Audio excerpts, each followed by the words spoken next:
গুলিরাইবাড়ি এলাকায় সোমবার গভীর রাতের আধারে এক জনজাতি গৃহস্থের রাবার বাগান কেটে ধ্বংস করে দিল দুষ্কৃতিকারীরা। মঙ্গলবার সকালে বাগানে এসে কান্নায় ভেঙে পড়েন গৃহস্থ শ্যামল দেববর্মা। দীর্ঘ বছর যাবৎ পরিশ্রম করে গুলিরাইবাড়ি এলাকার শ্যামল দেববর্মার রাবার বাগান করেছেন। রাবার বাগানের ওপর ওনার জীবন জীবিকা নির্ভর করে। রাবার বাগান ছাড়া শ্যামল দেববর্মা বেঁচে থাকার অন্য কোনো উপায় নেই। অন্যান্য দিনের মতো মঙ্গলবার সকালবেলায় বাগানে এসে দেখতে পায় একদল দুষ্কৃতিকারী ওনার রাবার বাগানের ৩৮০টি গাছের মধ্যে ২৮০টি রাবার গাছ রাবারের কষ দেওয়ার পূর্বেই গাছগুলো কেটে তছনছ করে দেয়। রাবার বাগানে এসে বাগান ধ্বংসের অবস্থা দেখতে পেয়ে হাউমা করে চিৎকার করতে শুরু করে শ্যামল দেববর্মা। বাগান মালিকের চিৎকার শুনে এলাকাবাসী ঘটনাস্থলে ছুটে আসে। শ্যামল দেববর্মা জানিয়েছেন ওনার কোনো শত্রু নেই। কী কারণে দুষ্কৃতিকারীরা ওনার এরকম ক্ষতি করেছেন সে বিষয়ে তিনি কিছুই বলতে পারছেন না। তবে এলাকাবাসী উক্ত ঘটনার সুষ্ঠু তদন্তক্রমে অভিযুক্তদের কঠোর শাস্তি দেওয়ার দাবি জানিয়েছে। উক্ত ঘটনাকে ঘিরে এলাকায় তীব্র উত্তেজনা ছড়িয়ে পড়ে। ব্যুরো রিপোর্ট, ভোরের আলো। বিকাল রাত্রের ঘটনা, 9টার রাত্রের ঘটনা। আমরা জানি না যে আমাদের এলাকাবাসী লোক এরকম দুষ্ট লোক থাকবে, আমরা কল্পনা করতে পারি না। বরং আজকে সকালে আমরা গাছ কাটার জন্য বাগানে এসেছিল।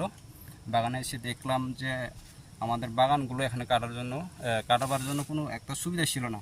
এই দুষ্ট কাল রাতে এরকম কাজ করবে আমরা কল্পনা করতে পারছি না। বরং কি বলবো যে আমাদের এলাকার বাসী আমরা এটা নিয়ে নির্ভরশীল করি, আমরা এটার উপর আমরা খাদ্য সংগ্রহণ করি। আমাদের ট্রাভেল এলাকায় আমাদের যে এদেশি এলাকাতে আমরা বাগান ছাড়া আমরা কিছু কাজ করতে পারি না। এটাই আমাদের ভরসা, এটা দিয়ে আমরা ফ্যামিলি চলে। যা ফ্যামিলি হইতে বাচ্চার পড়াশোনা হইতে আমরা এটা নিয়ে আমাদের খাদ্য সংগ্রহণ হইতে ইনকাম হইতে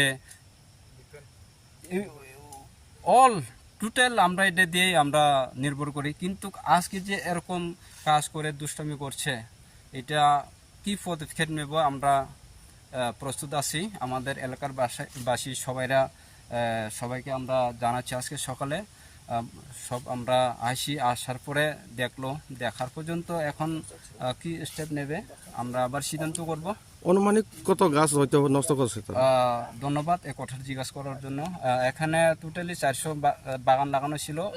ঝড় বৃষ্টিতে হয়তো 20-25টা এরকম ভেঙে গেছে। ভেঙে যাওয়ার পরে এখানে টোটাল আছে 380 এরকম গাছ আসে। 380টার মধ্যে বেশিরভাগ ক্ষতি হয়েছে, 280 মতো ক্ষতিগ্রস্ত হয়েছে। আরও 80 হইতে 100 এরকম অনুমানিক আসে। আমাদের কোনো সূত্রতা বলে আমরা 80 বলতে পারি না, কারণ আমরা সবার সাথে থাকি, সবার সাথে মিলেমিশে থাকি। কালকে হঠাৎ করে যে এমন কাজ করছে আমাদের কোনো সূত্রতা নেই। আচ্ছা, মালিকের নাম কি ছিল? মালিকের নাম হচ্ছে আমার কাকাতো ভাই শ্যামল দেববর্মা ওনার নাম।